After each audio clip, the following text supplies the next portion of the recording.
Greetings, mathophiles, and welcome to a video on a technique for finding approximate solutions to differential equations with initial conditions. It goes by the name of Euler's method, named for Leonhard Euler, who was a Swiss-born mathematician of the 18th century, was for a while the court mathematician of Frederick the Great and later Catherine the Great. So he tended to work for people who were the great.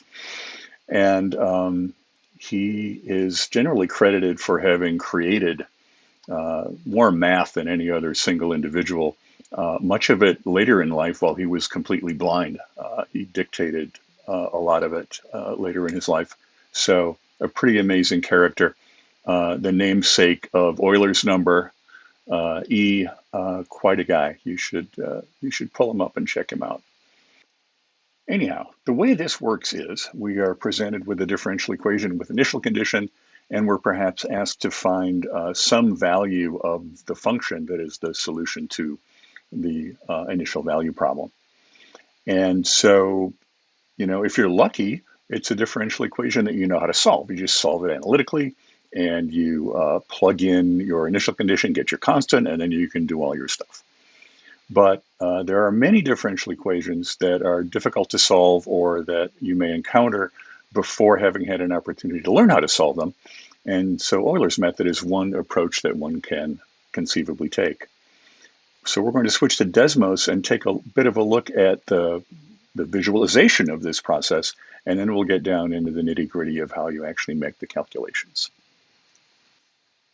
So here is a slope field for this initial value problem. And again, it was dy dx equals x minus y. And we had an initial condition, which I'll highlight, of y of 0 equals 1.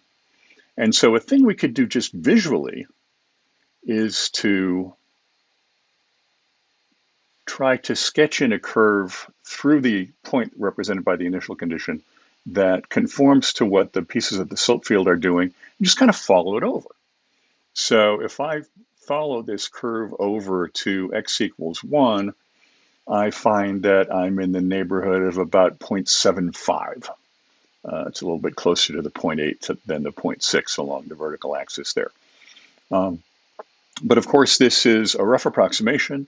It depends quite sensitively on what curve I choose to draw in to try to conform to the slope field. So it's a little chancy. It's better than nothing, but we hope that we can do better. One thing we might try to do is to make a linear approximation. So we could find the tangent line to this curve, and we don't need to know the curve to do that. We know the point and we know the derivative because we have the differential equation. So we could get a tangent to this integral curve at this point and then just see what happens when you plug a 1 into it.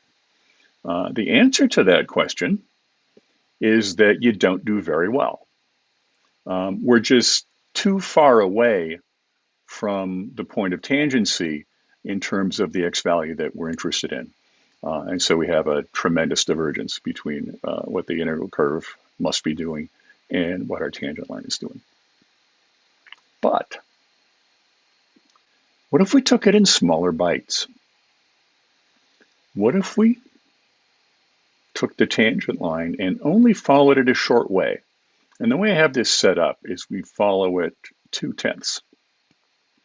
So we'll take a tangent, we'll follow it essentially a fifth of the way to our goal in this case, and we'll stop and we'll regroup and we'll do it again. So we'll get a tangent to this integral curve at this point. And then we'll get a tangent to that integral curve at that point, and so on. And as we work our way around, the fact that we're going in smaller chunks should mean that we're doing a better job of conforming to what the function is doing when we try to approximate it with a line. This approximation is about 0.6554.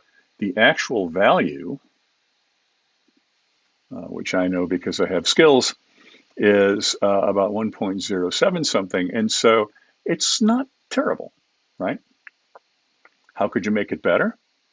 Students of calculus are going to recognize pretty quickly that if we take smaller bites, if we regroup, readjust more frequently, we should be able to expect to do better. And we'll see some figures on that towards the end of the video. So how does this work in practice when it comes time to get answers? Well, you have to take it a stage at a time, right? And so our first tangent line is at the point 0, 1. And we know the slope of that tangent line is given by the derivative. So the derivative, let's be fancy in our notation, dy dx at the point 0, 1 is the x minus the y, so 0 minus 1, or negative 1, as we saw on the screen. And so our tangent line is going to be y minus 1 equals negative 1 times x minus 0. And so we have y equals up x plus 1. And then when we plug a 0.2 in, because that was the interval that we chose to use each time, we have y of 0.2, which is equal to negative 0.2 plus 1, which is 0.8. And then we can go again. So now we have the point 0.2, 0.8, and we can figure out the derivative at that point. 0.2 minus 0.8 is negative 0.6. And we can make the equation for that little tangent line, and then we can plug in a 0.4, and we can keep going and going and going. What we hope for is a way of going about this that's a little more efficient than literally making a new equation of a line every time we take another step in the process. So let's take a look at how that might work. It shouldn't be too difficult to make recursive formulas for both the x's and the y's that are the coordinates of our points that are sort of the way stations along the way. So if we think about x, there is some x naught that's given by the initial condition. And then subsequently, each x is just the previous one plus whatever we've chosen as our delta. Whatever we've chosen is the increment that we're going to be using each time along. So in this case here, x naught was equal to 0, and x sub k plus 1 was equal to x sub k plus 0.2, because 0.2 was the interval that we chose. In the case of the y's, we've got some initial y coordinate. And then subsequent y coordinates are just basically given by a linear approximation. So y sub k plus 1 is going to be y sub k plus the derivative. We'll maybe call it something like f prime of sub k, y sub k, times whatever the delta x is. In our example here, y naught is, of course, 1. And y sub k plus 1 is going to be its predecessor, y sub k, plus the derivative, which in this case is x sub k minus y sub k, given by our original differential equation, times our delta x, which is 0.2. And we're going to take a look next at a way of sort of organizing this information in a table if you find yourself in the unfortunate position of needing to work one of these out mostly by hand.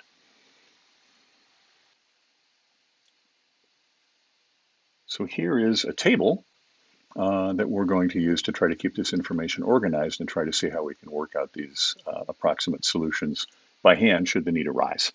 And it's possible that if you're a student in an AP class, the need might arise on the exam. So here we go. These are the equations that we gave a moment ago.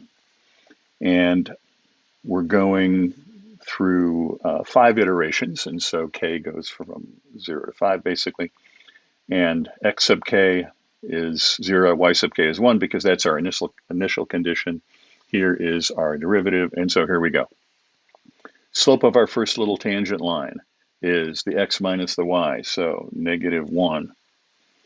Then the next y is its predecessor, which is 1, plus the slope, which is negative 1, times the increment, which is 0.2. and 1 minus 0.2 is 0.8. So that is my new y. And then we go again. The derivative for our second little tangent line is the x minus the y, so 0.2 minus 0.8 is negative 0.6. And so the y is the previous y, which is 0.8, plus this slope of negative 0.6 times 0.2. And this is, if you work it out, 0.68. So let's see how quickly I can do the rest.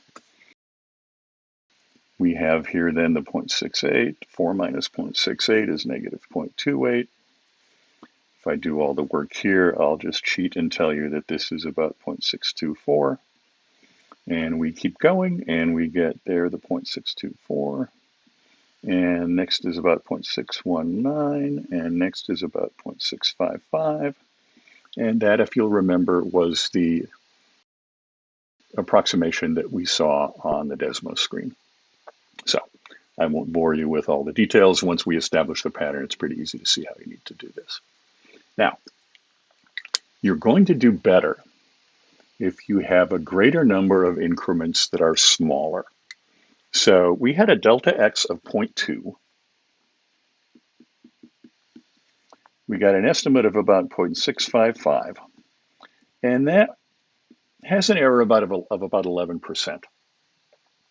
I went through and redid this with a delta x of 0.1. We got about 0.697. That was an error of about 5%. If you use 0.01, now this means 100 iterations, right, to get us from x equals 0 to x equals 1. But if you use 0.01, you get 0.732 approximately, which is only off by about 0.5%. Now, you're never going to do 100 iterations by hand, but it's easy to do 100 iterations with a device. It's not hard, if you know a little bit about coding calculators, to write a calculator program that will perform this process for you with very little effort. Or you may have a friend or a teacher who's willing to share something like that with you. So that's a quick look at Euler's method, the concept and a little bit of the nitty-gritty calculations. I hope it has been helpful to you. Happy mathing.